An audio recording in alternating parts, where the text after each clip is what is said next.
Hello, it's Deanna, and I am 9 days up from my septoplasty, and I had my splints out after 5 days because I had a little bit of a cellulitis, they call it, and it's staph infection basically. And I got swollen on one side of my face and had a slight fever. Basically, I had to go into the ENT, and they put me on a stronger antibiotic called clindamycin. Within about a day and a half, the swelling was way down, and I was feeling way better. I might sound a little bit stuffed, and that's because the tissues in the nose are still swollen, but, nothing is major sore, so it was great.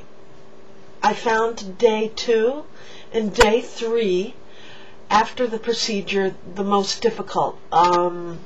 Trying to get elevated to sleep and just to try to be comfortable. I didn't get much sleep, really in fits, and ended up watching a lot of DVDs.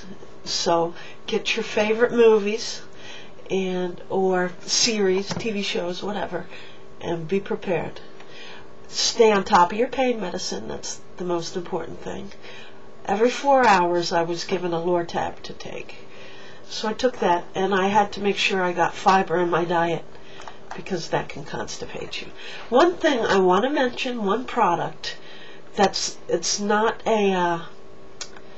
probably not known by a lot of people, but if you take an antibiotic, which you're most likely going to be given an antibiotic, especially if you have splints in or even the packing, because, to prevent infection. And when you're given an antibiotic, it can clean out the good flora in the intestines. And so a doctor will tell you often to eat yogurt with an antibiotic.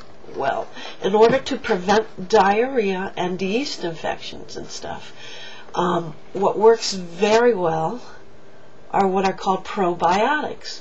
And this is by Natural. Let me see if I can get it to you. These little bio beads.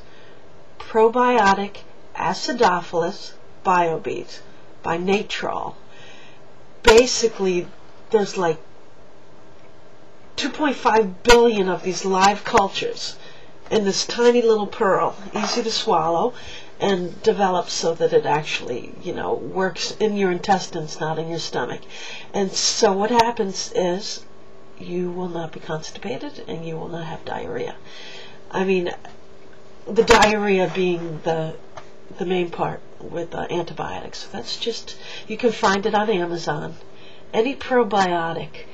Dannon has the probiotic yogurt and stuff, but this is just a very concentrated amount, and it has actually, I'm on a pretty strong antibiotic, and where I am usually, at this point, and I'm almost done with it, having problems with the side effects. This stuff keeps everything in shape. So the best way to be prepared for a septoplasty is to be prepared ahead of time. Have plenty of saline nasal spray on hand, like Ocean. That's the name of one brand. Or you can, around here we have CVS, so I just get the CVS. But I'm doing great. Energy, a little bit low. Takes time, coming back from an infection and coming back from a surgery. But all things considered, it's great. And if you need the surgery, don't fear. Just make sure that before you leave the hospital, they have your pain under control. And, kitty. And they will do that for you. And make sure nausea is under control. They can do that as well. All is good, and good to see you. I'm doing great, and I hope you are too. Take care.